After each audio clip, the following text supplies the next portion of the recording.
코로나로 죽어가던 산업이 조금씩 고개를 들고 있어요. 조선업, 자동차 산업, 건설업이 모두 부활 신호탄을 쏘고 있고 철강업도 덩달아서 샴페인을 터뜨리고 있습니다. 실제로 우리나라 철강업을 대표하는 포스코, 현대제철이 모두 올해 1분기에 역대급 실적을 발표했고 동국제강의 상황도 비슷할 것으로 기대되고 있어요. 그런데 상황이 좋아졌다는 말은 반대로 이전까지 굉장히 힘들었다는 말도 되거든요. 듣고 보니 얘네도 코로나 때문에 죽다 살았나 보다 싶은데 사실 철강업이 중환자실을 오갔던 데는 조금 더 복잡한 이유가 있어요. 많이들 산업의 쌀하면 반도체를 떠올리는데 철강도 산업의 쌀이에요. 반도체를 전자산업의 쌀, 철강을 전통 제조업의 쌀이라고 해요. 자동차, 가전, 조선, 건설, 기계처럼 주목받았고 또 주목받고 있는 주력 산업에는 모두 철강이 들어갑니다. 그래서 철강업은 국가산업의 기초이자 경제에도 많은 영향을 미치는 기간산업으로 구분되고 있어요. 생각하는 것보다 상상하는 것보다 굉장히 중요한 산업이에요. 그리고 이 업계에서 국내 1위, 세계 5위의 이름을 올리고 있는 철강사가 바로 이번 영상의 주인공 포스코인데 무역이나 ENC 부문에서도 사업을 하고 있기는 하지만 메인 오브 메인은 철강이에요. 매출의 절반을 철강으로 벌어먹고 있어요. 당연히 철강 업황이 나쁘면 포스코도 타격을 입는데 이쯤 되니까 궁금해져요. 철강업은 언제 상태가 좋을까? 철강 수요는 기업들이 생산을 늘릴 때 같이 늘어요. 기초 원자재니까. 일반적으로 기업들은 경기 전망이 안정적일 때 생산량을 늘리는데 문제는 2018년에 미중무역 전쟁이 발생했어요. 전 세계가 경기 침체에 빠지고 글로벌 교역량도 줄어요. 이때 철강업계의 연간 수출 물량이 2013년 이후 처음으로 바닥을 쳤는데 2017년에 46%였던 포스코의 철강 수출 비중도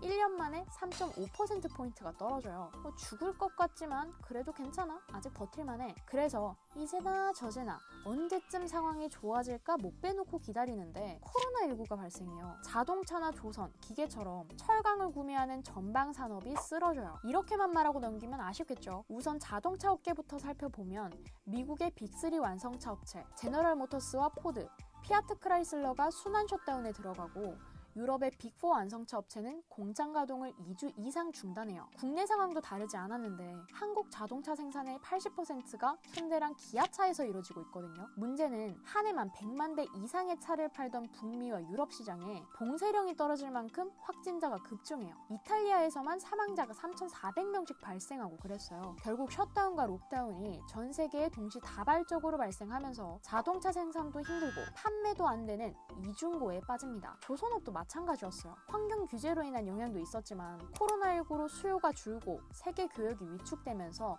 선박 발주량이 감소해요. 결국 이 시기에 포스코의 연매출은 0.9%, 영업이익은 30.2%가 감소하는데 심지어 2020년에 들어서는 처음으로 2분기 실적에 마이너스가 찍혀요. 이참에 전체 흐름도 살펴보면 2018년부터 그래프가 쭉 내려가죠. 그런데 자세히 쪼개보면 상황이 조금 달라요. 지난해부터 심신을 재정비하면서 회복 중이다가 올해 입이 벌어질 만한 성적표를 가지고 와요. 1분기 영업이익이 직전의 같은 기간보다 120% 늘었어요. 10년 만에 최대 규모였죠. 어디 로또라도 맞았나? 현재 미국을 포함한 전 세계가 시장 활성화와 노후화된 인프라를 살리려고 노력 중이에요. 자연스럽게 소비 심리가 회복되면서 물동량이 늘고 조선업이 고개를 들어요. 실제로 올해 1분기 글로벌 선박 발주량이 지난해보다 4.3배 증가했죠. 이 중에서도 한국 선박 수주량이 절반 이상을 차지하면서 1위에 올랐어요. 2008년 이후 최대 호황을 맞고 있습니다. 동시에 국내 건설업도 주택 공급 확대 정책과 아파트 분양 물량 확대를 진행하면서 기초자재인 철근 수요가 증가할 것으로 기대되고 있고요. 조선업과 함께 주요 철강 수요 시장인 자동차 산업도 회복세를 보이고 있어요. 철강 수요가 확대되는 속도를 공급이 따라잡지 못하면서 철강제 가격이 상승하고 있는 건데 이 외에도 세계 최대 철강 생산국인 중국이 탄소 배출 저감을 위해서 감산을 진행 중인 것도 영향을 미치고 있어요. 미세먼지가 어마어마한 나라가 중국이죠. 중국 정부가 자국 내 미세먼지 발생 주범으로 철강사를 지목해요. 어쩔 수 없이 생산량을 조절합니다. 값싸게 과잉 공급되던 중국산 철강 수출량이 대폭 줄어요. 여기에 중국 정부가 자국 철강업체에게 주던 수출 환급세 혜택도 폐지했는데 수출 환급세는 중국 철강사들의 수출을 장려하는 제도예요. 수출 물량의 13%의 증치세, 즉 부가가치세를 환급해줬어요. 쉽게 말해서 세금을 감면해 준 거예요. 하지만 혜택이 사라지면 중국산 철강제 수출 가격이 다시 오르겠죠. 톤당 8만 원에서 13만 원 정도 오른다고 하는데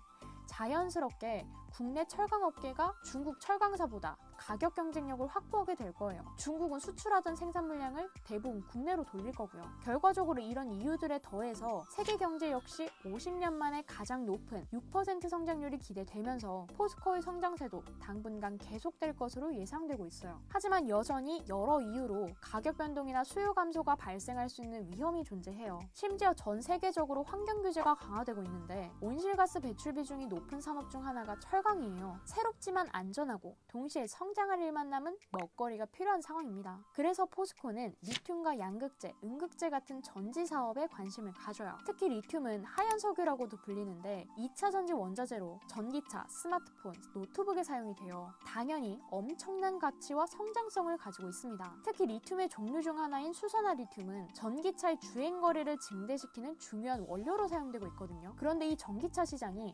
올해부터 2028년까지 연평균 성장률이 37%에 달할 예정이고 생산 대수도 6,930만 대에 달할 것으로 예상되고 있어요. 자연스럽게 수산화 리튬 소비도 증가할 텐데 실제로 지난해 약 8만 톤이었던 전 세계 수산화 리튬 수요는 2025년에 들어 49만 톤까지 늘어날 예정이에요. 그리고 이런 상황에 놓인 수산화 리튬을 전용으로 생산하는 리튬 추출 공장을 포스코에서 건설 중이죠. 동시에 아르헨티나에서도 공장 설립을 진행 중인데 이곳에 1,350만 톤의 리튬이 매장된 염호가 있어요. 전기차를 무려 3억 7천만 대가량 생산할 수 있대요. 한편 수소 사업도 진행 중인데 차세대 청정에너지원으로 꼽히는 게 수소거든요. 연간 국내 수요가 2030년에는 194만 톤, 2040년에는 526만 톤 이상으로 예상되고 있어요. 숨 막힐 만큼 빠른 속도로 증가 중인 게 수소 수요입니다. 활용 분야도 석유화학 산업 중심에서 수송이나 발전으로 확대될 예정이에요. 이런 흐름에 맞춰서 포스코 역시 생산부터 운송, 저장, 활용에 이르는 가치 사슬을 완성할 계획인데 A부터 G까지 하나부터 10까지